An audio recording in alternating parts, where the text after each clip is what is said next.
There you go. Box Rod, Jaime Artigas on Instagram, Eric Black 888, and Dunkel on a road trip. Heading to OCTO right now. We made it all the way to damn near Barstow, like I called it, on that bay window tank. Eric took 8 gallons, that's a lot. And Dunkel took 5. So Dunkel's back on the road. This is our first road trip since all the mods we've done to her. Let's see how that engine looks. Is it clean still? Clean as a whistle.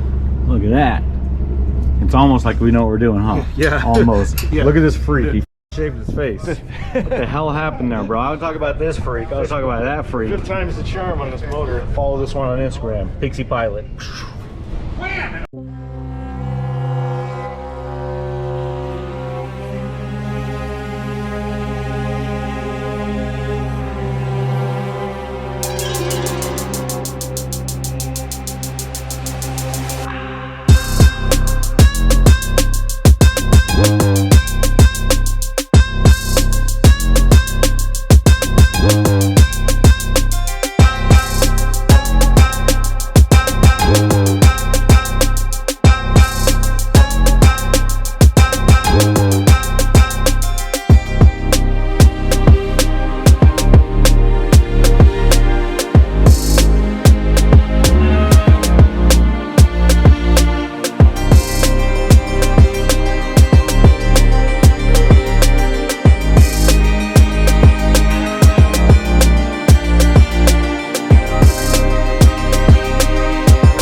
What's up guys, George T from the Wagon here.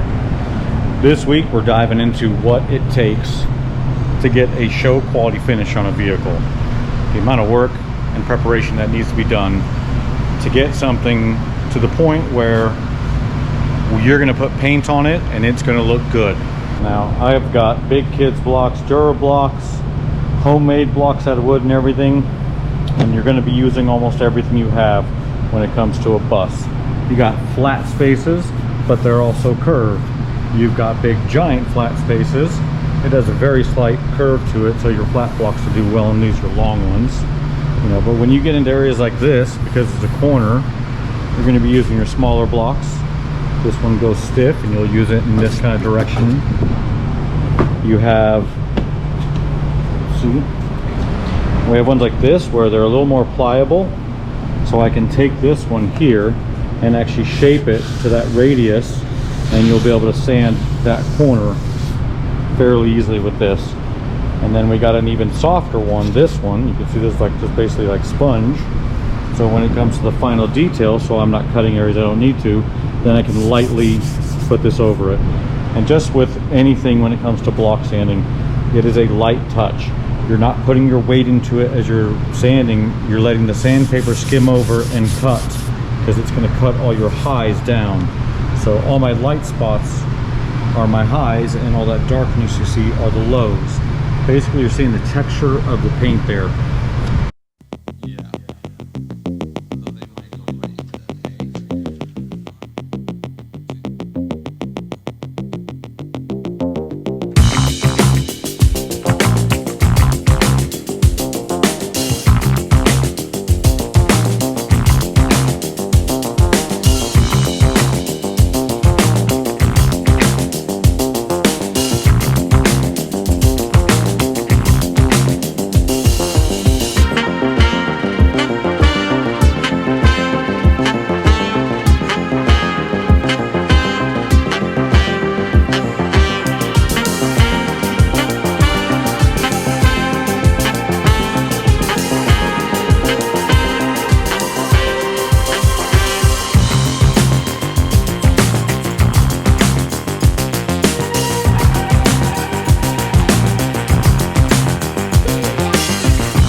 when you see me going nuts on some of these spots here, I'm gonna try and show them to you as best I can. These are the things I'm chasing. You can see it looks textured, okay? So what that is, that's actually a low spot. This was shot with a high build prime, and that high build prime leaves a texture on it, and that's what you're blocking out of your guide coat to get it nice and flat. So that right there and that right there, those little pock marks are what I was chasing out of it. And it's kind of this point, I still need to go. They're not gone, and we're going to continue to sand in this area until they're gone. Or if I cut through to bare metal, which we're really trying to avoid that. You don't want to cut through to bare metal at this point. We're so far along. So I need to get that texture gone, and we're going to flip it back over the other side. I got a little bit right there I can see, and I'm flipping it back in the other direction just to tackle some of these little ones I'm seeing here. I think I've got everything out of this side of it. Looks really good. You know, the devil is in the details on these. This whole channel will then be blocked as well.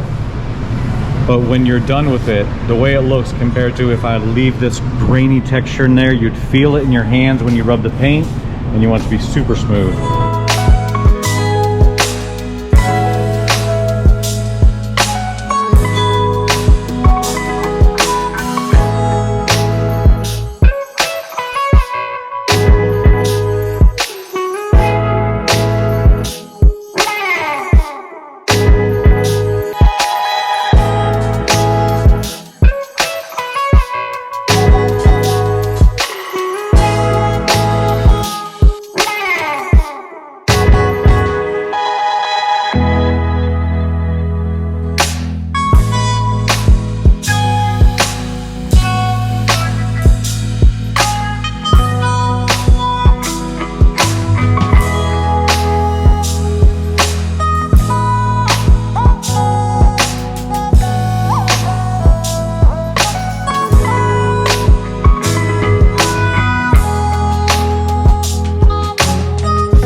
So in there, we're handling all these interior spaces here.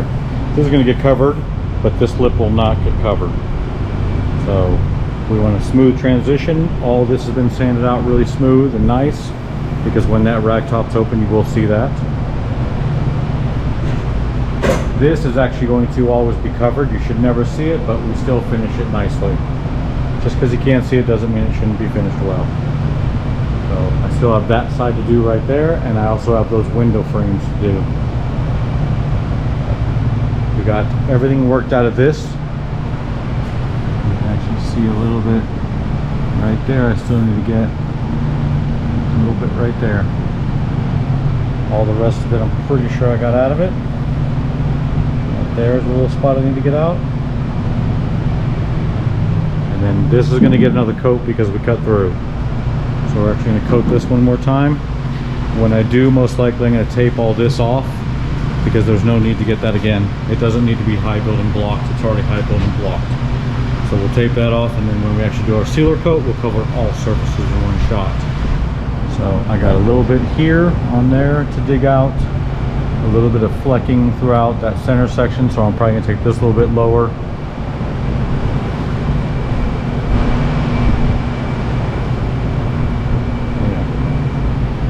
Chasing perfection, and perfection is not achievable. We're just trying to get as close as possible.